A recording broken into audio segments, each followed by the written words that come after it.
This is Outcomes, a show about uncovering the hundreds of micro-innovations that help make Australia's healthcare system one of the best in the world.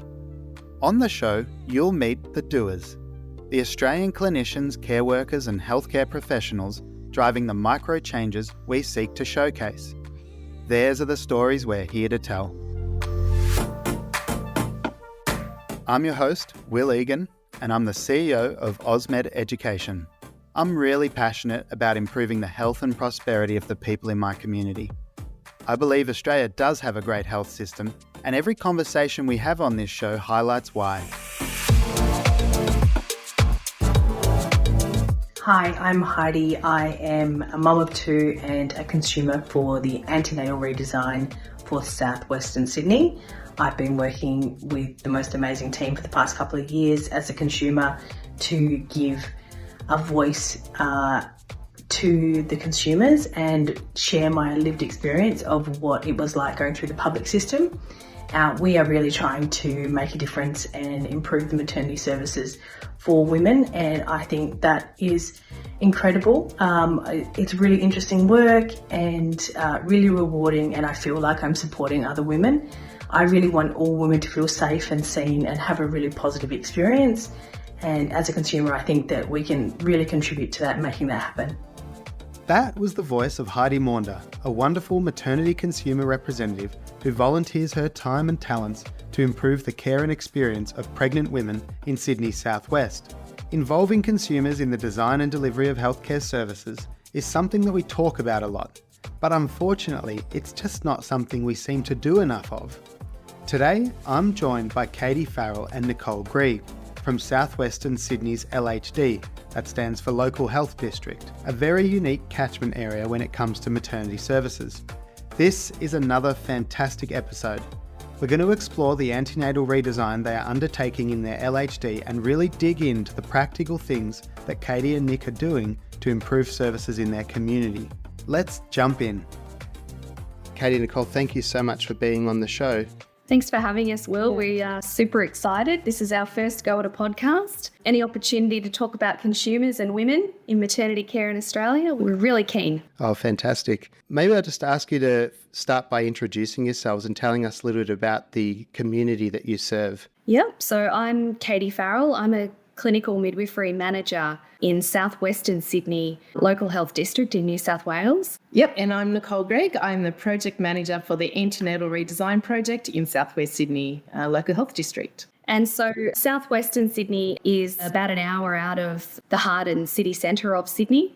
And our community is very diverse. Lots of women and families who are refugees, migrants, people who have come over and have lived out in southwestern Sydney. Some of our main population groups are women from Lebanon, Vietnam, and a few African and Indian groups as well. And we also have a high Aboriginal and Torres Strait Islander population.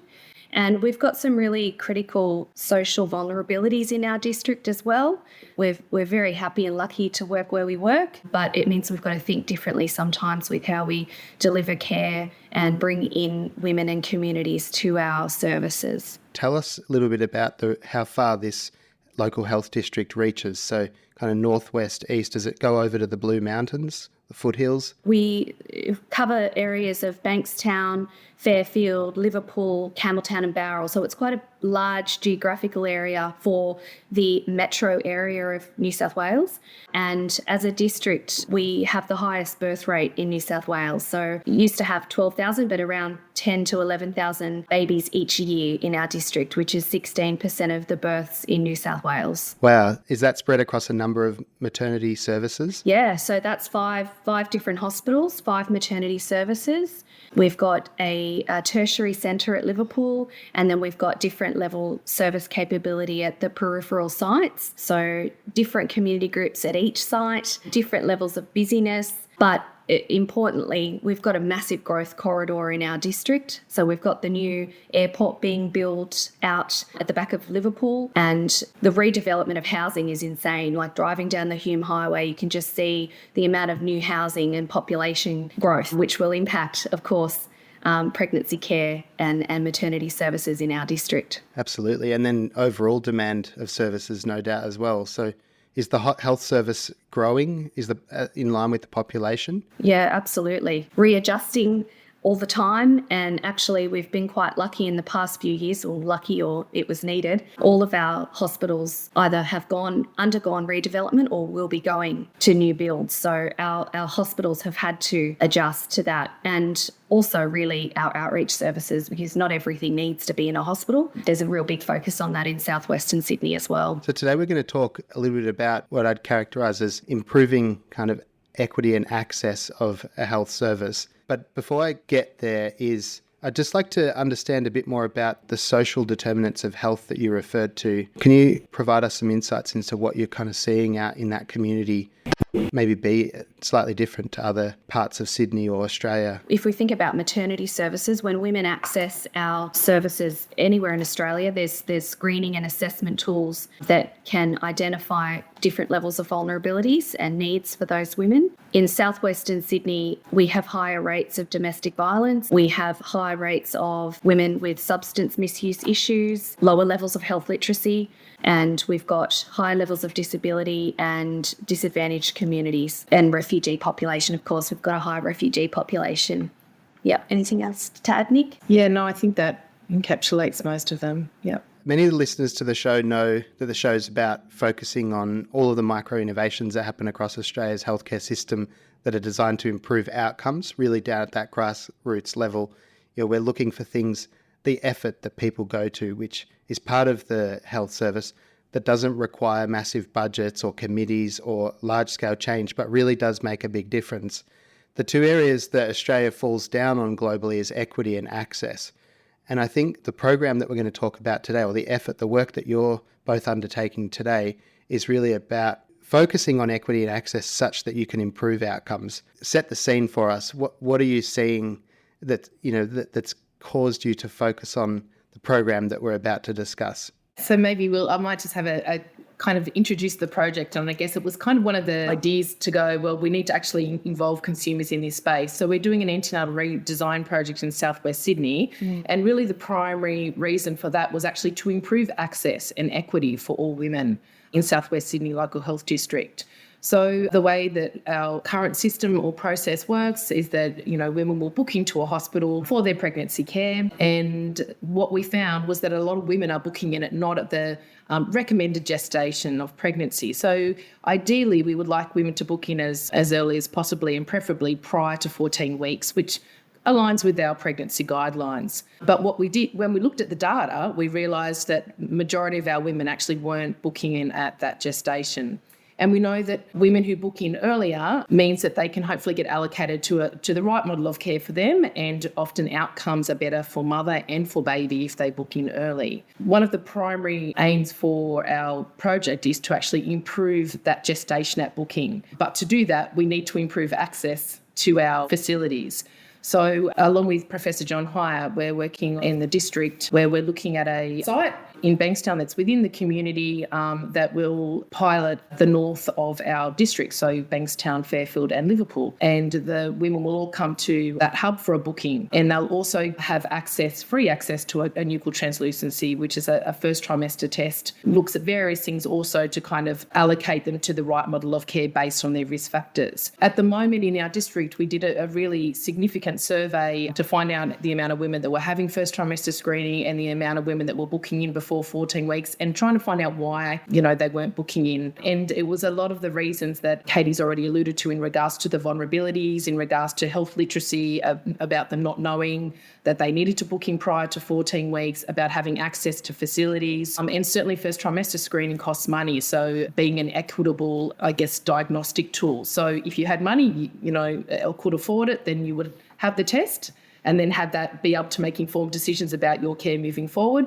And if you didn't have the money, then those women just didn't have the testing done. So I guess for us, it was really about how, as a district, we could improve access and equity for all women. We also know that the experience for our consumers wasn't overly great, and we really looked at this in great detail. So We looked at everyday things that for women and their partners and families that are coming to these appointments that can be really challenging. And we know that the experience wasn't great. So there were very extensive waiting times. Parking's expensive for women at all of those sites. And just sometimes those relationships that between facility and the woman, and real lack of continuity. So women are coming maybe for their booking, and then throughout their pregnancy, they're not seeing the same midwife every time. And that we know that continuity of care is really, really vital for women and their families. It helps build relationships, it helps build trust, and we know that it actually improves outcomes as well. So these were some of the themes that really came out rich in the over 1,400 surveys that we did as a starting point. That's quite a lot of responses. How did you go about collecting those 1,400 surveys? Yeah, it's a lot of responses, and it actually took quite a lot of work. So when we were putting the survey together, we worked with our multicultural health team, and we looked at the languages within South West Sydney Local Health District, and we know that Arabic and Vietnamese are our top two. And then we decided that we wanted to look at a couple of languages where they might be more attached to, say, our refugee group, translate it into 4 different languages so that we weren't just getting responses from English-speaking women. And look, we had about 86, I think, responses in different languages, so that was great. A lot of it was around, to be fair, sitting in antenatal clinics and just getting women to, asking them if they would be keen to fill them out. But I think, again, when you're communicating with women and we're explaining to them where we're trying to improve care, improve the experience for women in our district, they're really, really keen to participate. And we know that consumers, they've got a big voice, a strong voice, and they really want to communicate with us in regards to what we're doing well, because we're doing some great things in South West Sydney, but also things that we can improve on as well. So very rarely would I have someone that would be like, I'm not interested, or I don't really want to participate. But it did mean a lot of work. And in fact, it was about 3 months of actually getting that data. We didn't want it just from one facility. So we wanted to make sure that we had good representation all the way from Bankstown down to Bowral, so that it wasn't just one site that we were looking at. But the themes were really consistent across the entire 5 sites. Number one, of course, lack of equal access to continuity of care models, in fact. So in South West Sydney Local Health District, certainly we're not even close to every woman having access to full continuity of care models. So that was definitely a significant theme. And a lot of our continuity of care models, like midwifery group practice, they're really often designed for women with lower risk. So when we're talking about equal access and opportunity, then women with higher risk or vulnerabilities are often excluded from those models, which, is really disappointing, and something that certainly as a district we're really keen to work on. Why is that? Is that just out of a precautious approach, or? Look, it's because the midwifery group practice model, I guess, when it commenced, it starts off, it's a midwifery initiated, model. It's quite an autonomous model that midwives provide continuity of care for, although we still collaborate with our obstetricians, no doubt. But I guess it was deemed, let's start it as low risk. Now, there are definitely hospitals within our state that have definitely progressed. They're all risk models now because they really see the importance. But I think you're totally right. I think there's a reluctance for us sometimes we kind of feel like we've got to start with low risk rather than just going, well, you know what, we're in a hospital setting, we've got our normal escalation pathways, and we collaborate as we need to. So in fact, it probably nearly is irrelevant if they're low risk or high risk, because we've got all the processes and escalation pathways within our normal day practice to be able to include those women in continuity of care. I think it's just a matter of us, being brave as a district, as a facility, and having confidence that we know that we've got those processes in place. I think that's a great word, brave. I think that's a really powerful word because, when all the other factors are not preventing someone from making that change or a group making that change, it really just comes down to making the decision, which just requires bravery. There will be a change in state. There's some unknowns, but it's probably worth it. And do we have the kind of the bravery to make the call? And do you want to add something to that? I think Katie does. Yeah, just more on the continuity of care, the midwifery continuity of care, which is known as the gold standard of maternity care. Women love it. They're demanding it. Midwives love working in it. And there is evidence, lots of evidence internationally and nationally that shows women will have better pregnancy outcomes, better breastfeeding outcomes, better experiences of care when they have a known midwife throughout their pregnancy, birth and postnatal period. So I think we shot ourselves in the foot 40 years ago maybe when we were starting off with these models and testing the waters. So we did only, back then, the models were made for lower risk women, but they have evolved. So we need to evolve with those models and with that data and that evidence. But another important factor for access to continuity of care models, particularly in our district and probably throughout the nation really, is that the women that know about these models are often Caucasian, well-educated and have high health literacy. So they know, first of all, how to get into the model. They know about the model. So they get in first. And when you've got only, say, 10% of your services accessible to continuity of care models, the women with high vulnerabilities who can't speak English, who have low health literacy, for example, or are coming from chaotic lives and vulnerable lives, they don't get access to these models because everyone else beats them to it. So that's certainly something we already know from the literature and from our experience, but certainly came out clear in those themes through the survey that we sent out, and it's something that we're working on in another space.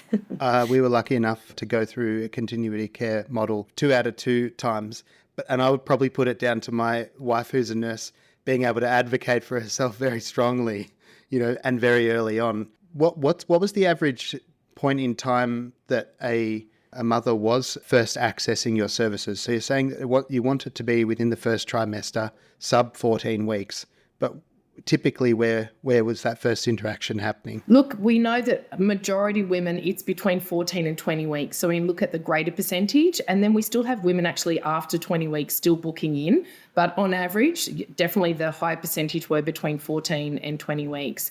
Look, some facilities within our district, their gestation probably meets closer to, they might have like 50 to 60% maybe booking in before 14 weeks, but that might just be one of our 1 out of 5 hospitals. So, and your goal is to have 100%? The goal is 100%. We want them all booking in prior to that time so that we can identify those risks if there are any. And look, again, that's even a challenge. I always get caught up in that word risk. Women actually don't like it. It's one of the things that actually come out, interestingly enough, in our surveys.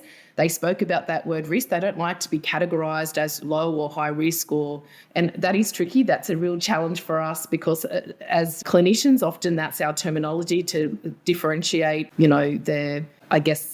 what would classify them as low or high risk. So certainly something that we need to think about, I think, when we're preparing this or, developing, this new model of care. And I guess that just in regards to some of those other things that you were talking about before, they really identified that there was a real lack of consumer engagement. So we asked questions like, would you be interested in information sessions or being part of a town hall forum, or even having an open day, maternity service open day where, we greet you into the hospital. I know private hospitals sometimes do have strategies like that to engage the women. But I think sometimes when we're in that public sector, people don't think of it like, the private sector where it's a business. So we're trying to get them in. It's for us, it's exactly the same thing. We want women to feel welcomed and their families, and we certainly want them engaged. So that's certainly one of the strategies that we're looking at doing. Well, not looking at doing, we are doing this year. Each of the hospitals in Sydney are going to have a maternity service open day to kind of open those doors.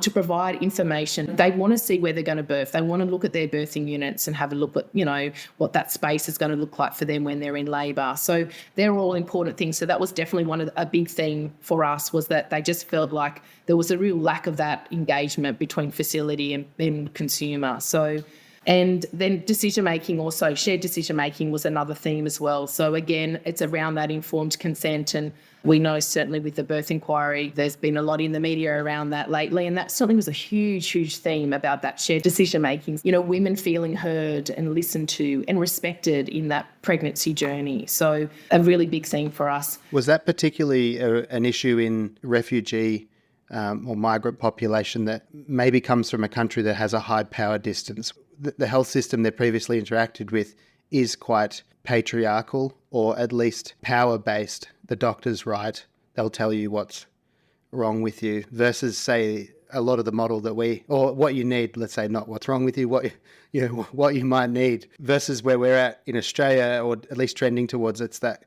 kind of Eric Topple's book, The Patient Will See You now, a much more patient-centred? Yeah, actually, it's a great question, Will, because what we find is that those vulnerable groups, our migrant women, the majority of those women are so happy with whatever they receive in our health system, potentially because of their experiences. That would be an interesting research. But really, we want to give power to them so that they're not just saying, thank you, doctor, when we can see from the outside, oh, was that experience actually great? So we find that we've got, we're going through complaints. We hear a lot of consumer feedback, but a lot of the time, again, the voice of the well-educated Caucasian woman who has health literacy, they are more confident in giving us feedback, which is fabulous. We want to give some voice and some power really to all groups so that they've also got a means to communicate and, provide feedback. Whether it's critical or not, we want to make sure that their experience is met as well. Yeah, and I guess just also in response to that question, Will, you're totally right in regards to that shared decision-making. I did some research for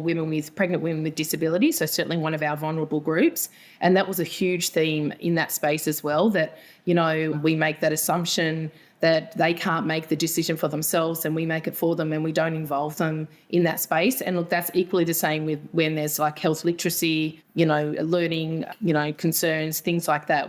So we don't involve them. But I think if there's anything the birth trauma inquiry has taught us as well, I'm not sure whether vulnerabilities, ethnicity, culture has really targeted one group. What we know is in general, there's many, many women that have not felt like they've been heard or that there's been informed consent or shared decision making.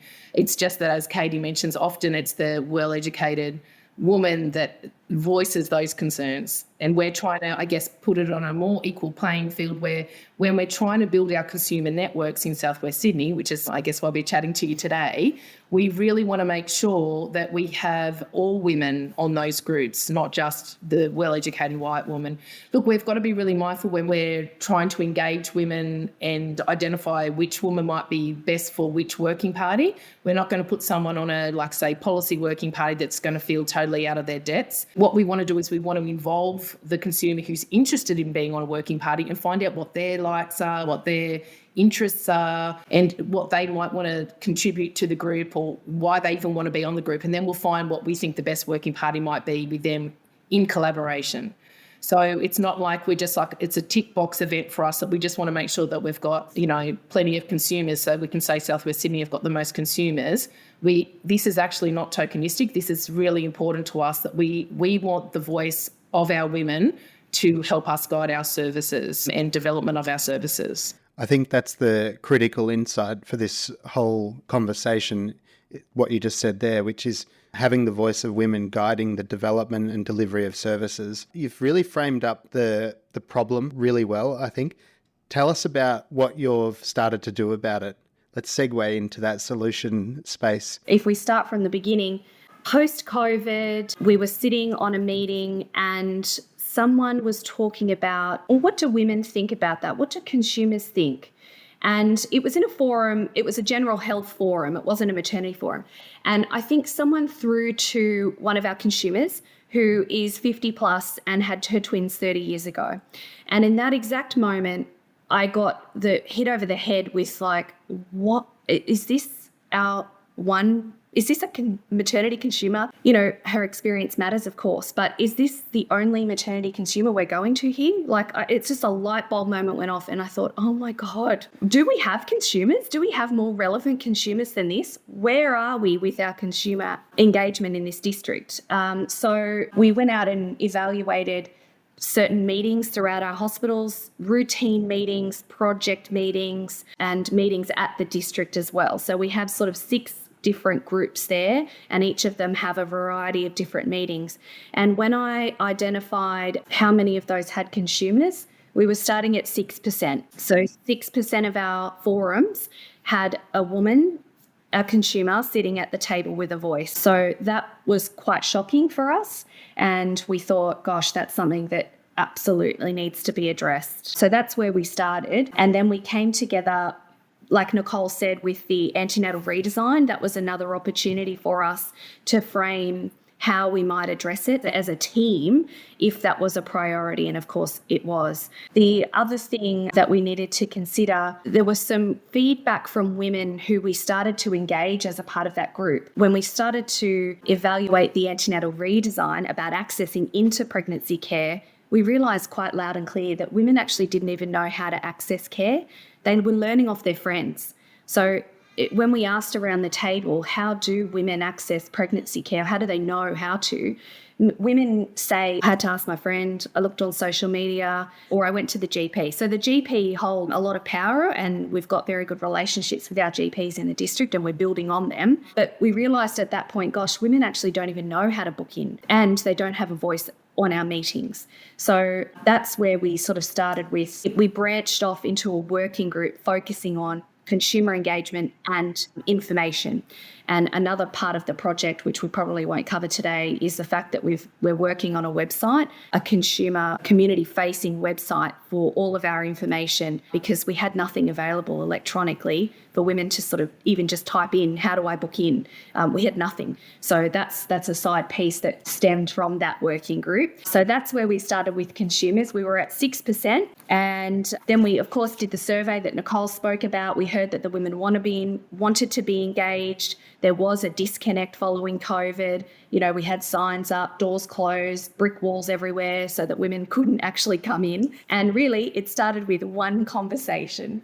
Yeah, so I guess moving on to that, you know, I guess you can have all those formalities of, okay, what strategies are we going to use? And we sit down with our working parties to see how we can engage our consumers. And then one day I was just dropping my son he was singing at a multicultural health event in Bankstown. And I dropped him off. And then as I was walking out quickly, like rushing to go to a meeting or something, I saw all these tables, amazing tables with all different multicultural supports and networks there. So I went and had a chat to them, and I was telling them what I was doing. And, you know, this lovely lady said to me, oh, you should make contact with this person. And then so I made contact with them. And then she's like, oh, no, I've got a better contact. Make contact with this person. So I kind of just kept going along the line. And then next thing, I'm now sitting on the Arab Networks Council, and it's such a great meeting to be a part of. It's a fantastic group that we come together bi-monthly, and there's all different networks attached to that. So it might be something like Service New South Wales, it might be NDIS, it might be so lots and lots of different communities, groups, services, sometimes NGOs, that you can listen to what they're offering and see how potentially we can get word out to pregnant women in Southwest Sydney through these groups. So it's a fantastic avenue. And I think, again, I guess to all the listeners out there, it's about, again, being brave just to have that conversation. And I mean, I might sound like overly assertive out there person, but it's, it was a very nerve-wracking kind of thing to do, but you've just kind of got to take that leap of faith, and it's surprising where that conversation will take you. So it really does just start with one, and then you'll be surprised. And I talk to people all the time. I was saying at the last conference we were at, I was at DeCosti's at Roselands on Christmas Eve, and if anyone knows what that line is like, it's crazy. And I was on it for 2.5 hours. And of course, the woman in front of me had a 2-year-old. And I just said, oh, where did you have your baby? And it was within our district. She's now a consumer on one of our working parties. So, you'll be surprised. And she's an amazing consumer. She offers great ideas, suggestions, and it's just from that conversation and talking to women. So it doesn't, I guess it doesn't have to be totally structured all the time in how you recruit them, because it really is just about that, human touch, human kindness, that respect that we should have for one another, and just starting that conversation up, because you'll be surprised at what that woman in front of you in the DeCosti line can offer you. It's quite amazing.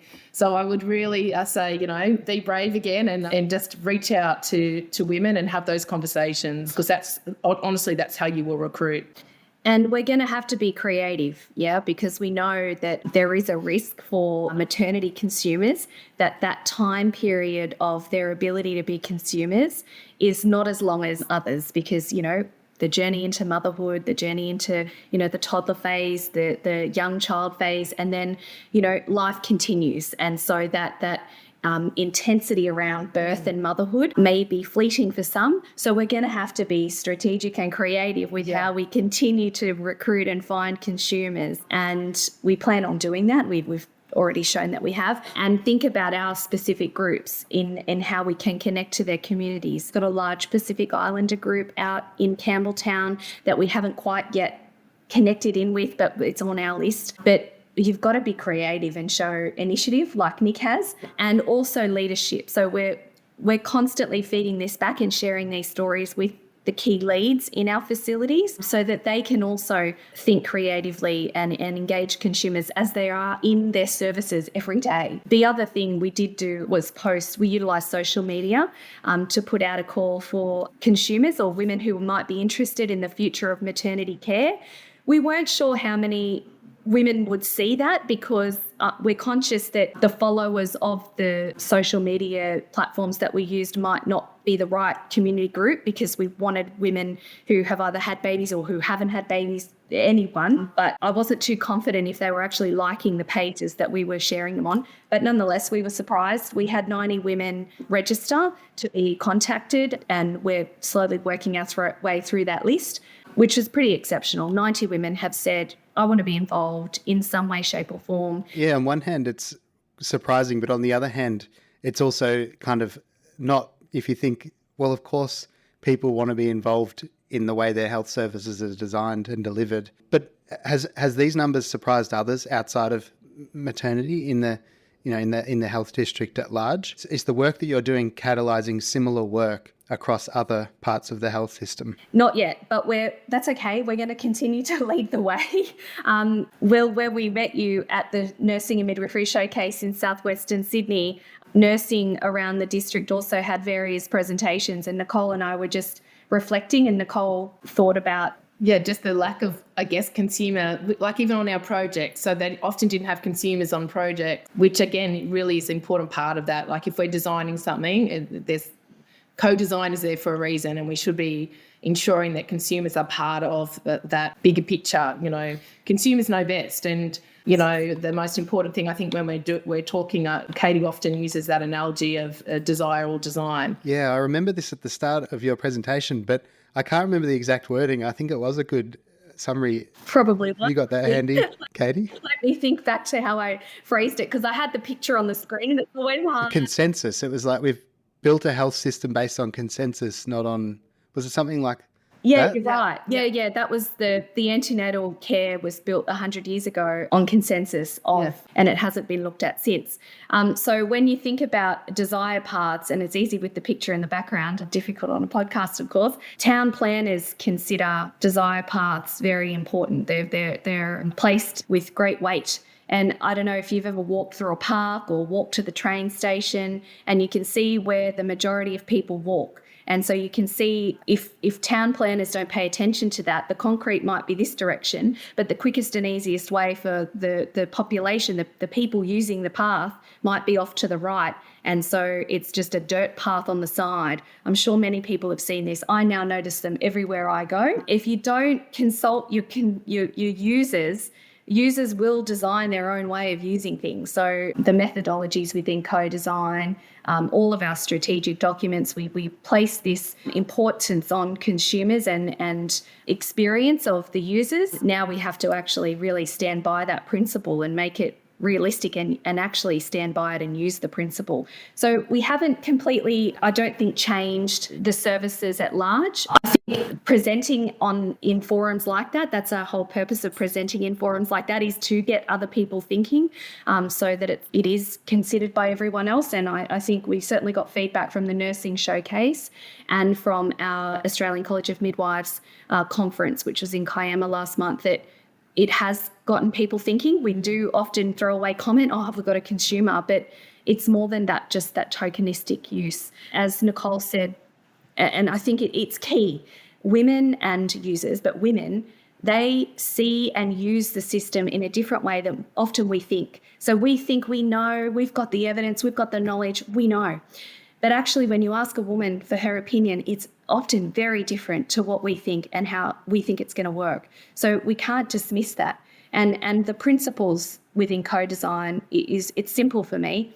We're going to do with, not to. So you're never going to make great change or fantastic services if you're going to do it to a community, you need to do it with them. I think that's a beautiful place for us to finish on.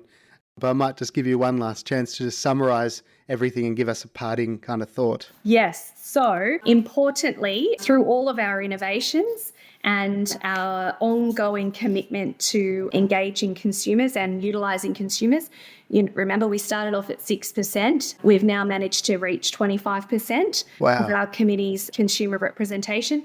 And look, we've got a long way to go, obviously, but we've built momentum. We've still got women to call back on that from that social media call out. And we're making sure that we're learning along the way. So one of the learnings is, and really it's in the evidence, but we're also conscious of it as we welcome consumers in, is more than one is probably better than just one. We want to make sure the power dynamics are really acknowledged in any meetings. So always more than one consumer on a group is important. It makes them feel safe. And of course, supporting our other leaderships to know how to actually work with consumers and how to bring the best out of consumers and actually let them lead the way instead of us just consulting. There are some principles. We work with the ACI, and there are some methodologies around the levels of how you use a consumer. What's the ACI? The ACI is the Agency for Clinical Innovation in New South Wales. So that's one of our peak pillars in New South Wales for healthcare. And they've articulated part of the methodology for co-design. And it's a graded approach, really. And if you start with just asking people, informing women, consulting women, we want to get up to the top of that level, which is empowering women and consumers to actually lead the way, which is obviously the highest way to utilise our consumers. And Nikki, did you want to add anything? Yeah, I think just for me, like the last three things that are really important when you're trying to develop or increase those consumer networks is make sure you really consider those hard to reach groups, coming back to that really important access and equity. Again, it's great to have consumers, but if you're not getting those hard to reach groups in, again, it's not shared consumer voice. So I think that's really important. I think you also need to be really mindful about that sustainability. As Katie alluded to before, it's ever changing and commitments for women are ever changing. So then they might be going back to work and then we lose consumers again. So how we're going to keep that sustainable and keep the momentum going. And finally, just be creative. So ensuring there's that creativity there when you're thinking about how do we recruit the consumers. And look, it's not rocket science. It's really just about a kindful, respectful relationship. And I think really letting our consumers know that we do what we do as midwives because of them. We're not midwives without women. So women really need to be the strong driving force in all of those decisions moving forward and to improve our maternity services. So that would probably be my final thought, of be creative. I love it. Well, thank you so much to both of you for being on the show. I think it's really going to benefit a lot of our listeners across all the different contexts that people are working within, but definitely as well in the maternity space. There's some really practical things that people can start thinking about and just doing, lining up and trying to spark a conversation. There's always a good clue as to who's a mum, isn't there? They've usually got a baby with them. So if you're looking for them, that's the person to strike up the conversation with. But thank you so much for being on the show today. Thank you. Problem. Thanks for having us. Yeah. You've been listening to Outcomes, a show about uncovering the hundreds of micro-innovations that help make Australia's healthcare system one of the best in the world. This podcast is produced by AusMed, one of Australia's leading providers of educational content and software to the health, aged, disability, community and allied health sectors. To find out more, head to our website, ausmed.com.au. To make sure you don't miss an episode of Outcomes, be sure to subscribe to or follow the show in your favourite podcasting app. And while you're there, please leave us a 5-star review as it really helps others to find the show. I'm Will Egan, and I'll see you next time for another episode of Outcomes.